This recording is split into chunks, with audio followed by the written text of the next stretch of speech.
depois. O Flamengo jogou uma vez depois do Palmeiras, que foi na segunda rodada. Minha pergunta é simples. Hoje, como foi a primeira vez que o Flamengo jogou depois, um dia depois, né? Minha pergunta é, isso condiciona, de alguma forma, mentalmente, psicologicamente, né? O futebol é um esporte psicológico, ou até estrategicamente no jogo, ir para campo, sabendo do resultado de um concorrente direto ao título, muda alguma coisa? E se sim, se eu acho que há um desequilíbrio aí nas configurações dos jogos? Obrigado.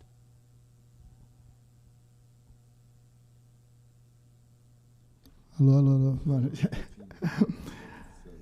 Cara, eu particularmente entendo que não, né? Nós entramos na competição já conhecendo e tendo alguma experiência, né, de prática.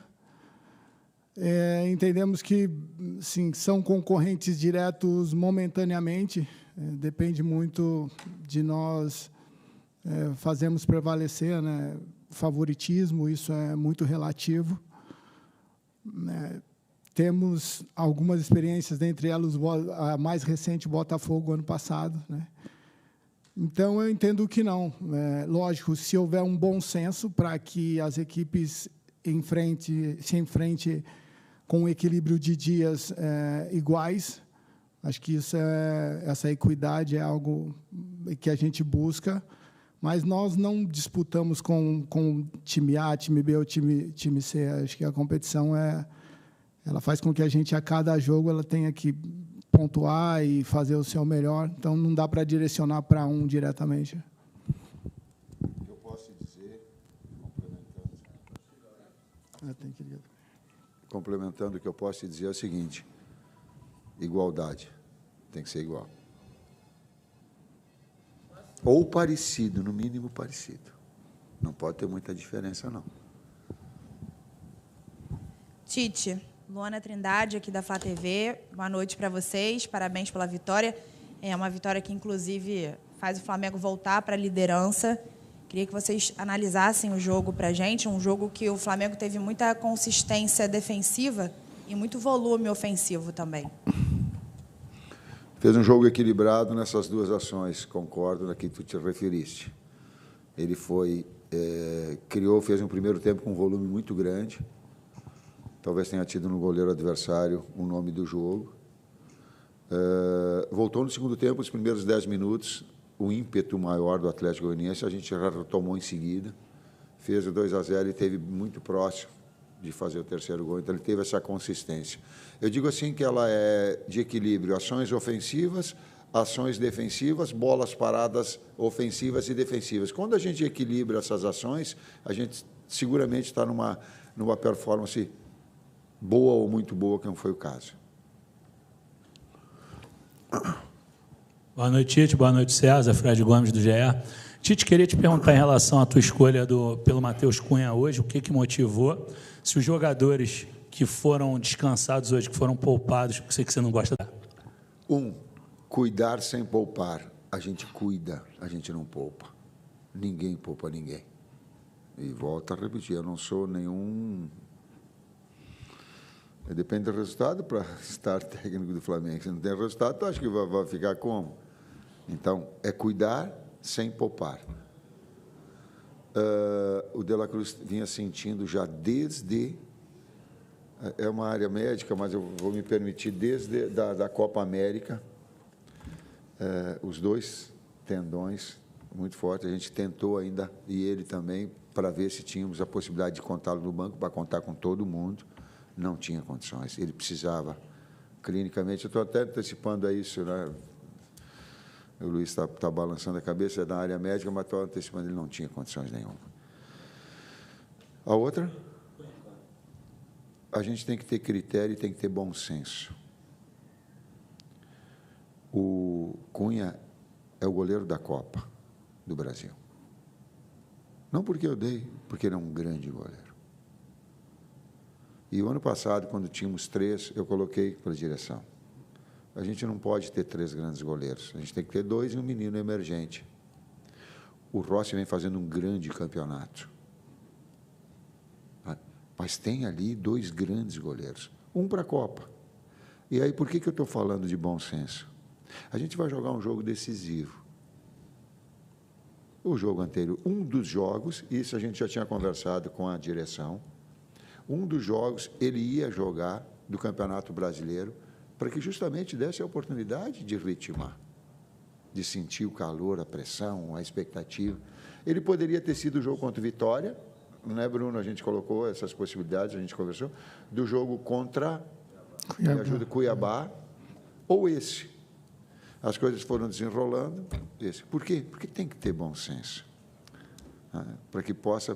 E quando eu defini as duas situações, é interessante a grandeza do Rossi, quando eu chamei, juntamente com o Maia, juntamente com o Heller, juntamente com o Lucão, e coloquei, a decisão, ela é de jogar esse jogo, o Cunha também.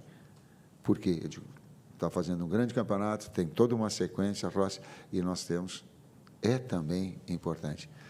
O Rossi consentiu porque sabe que a função do goleiro também tu precisa estar apto. Então, a grandeza da liderança de um grande goleiro, que é o Rossi, e de um grande atleta, que é o Matheus. Comprovou e teve essa oportunidade. Agora é fácil, né? Mas ela é difícil, essa decisão.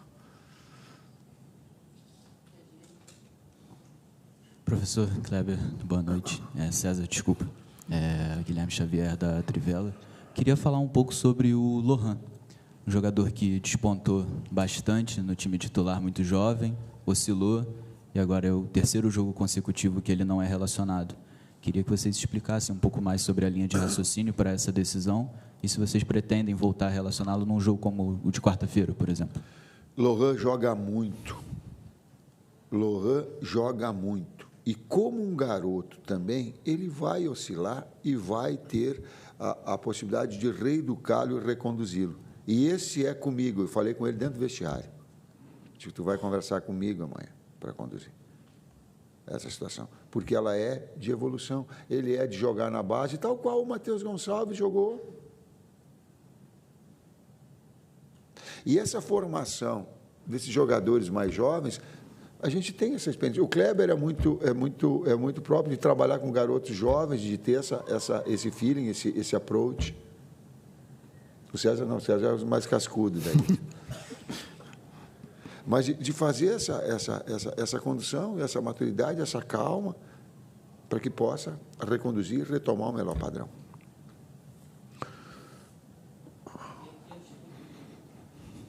¿Qué tal, profesor? Boa noite. Quería hacer una consulta extracampo. Esta semana conocimos una situación familiar un poco delicada de Eric Pulgar y le quería preguntar por cómo lo han abordado como comisión técnica esa situación. Eu tomei ciência, porém não profundamente, nós, né, tomamos ciência não profundamente. Particularmente, assim, se ele tivesse aberto para a gente alguma possibilidade, né, nós sempre estamos aí para ajudar a ele e a qualquer um, né? Porém, não tivemos essa relação, né?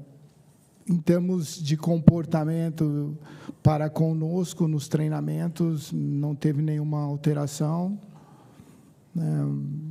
Então, entendo que isso é muito particular, né?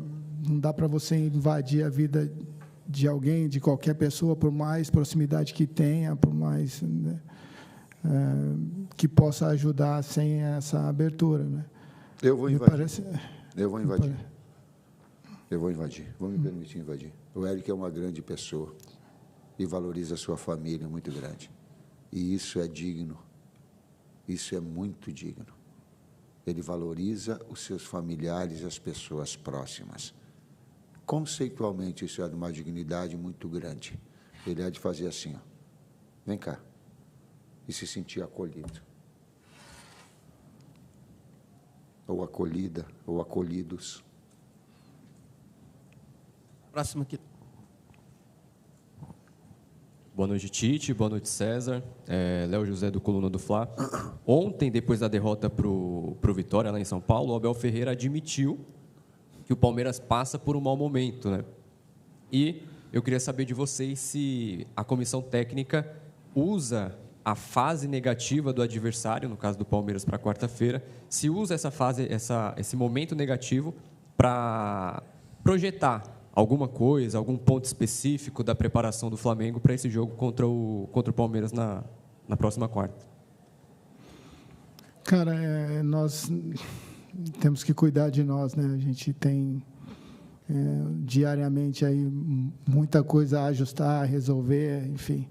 Não dá para direcionar para um determinado clube, independente do que eles possam estar passando lá. Acho que o nosso dever é estar extraindo o máximo de cada um aqui, nos preocupando com o dia a dia.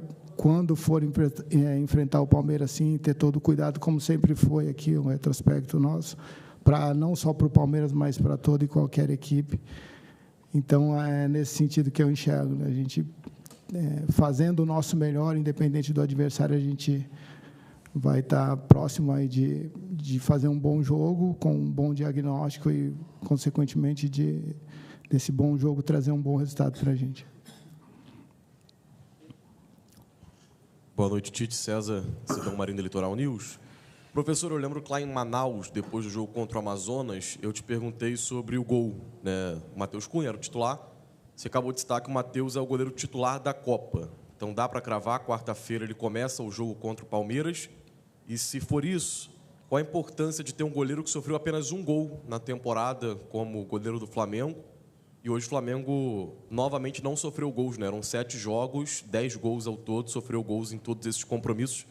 Qual a importância e como você conversou com o Matheus Cunha? Porque no ano passado ele falha na Copa do Brasil e aí gera a mudança do Sampaoli na ocasião de tirar o Matheus Cunha e colocar o Rossi para o jogo da volta contra o São Paulo na final. Obrigado.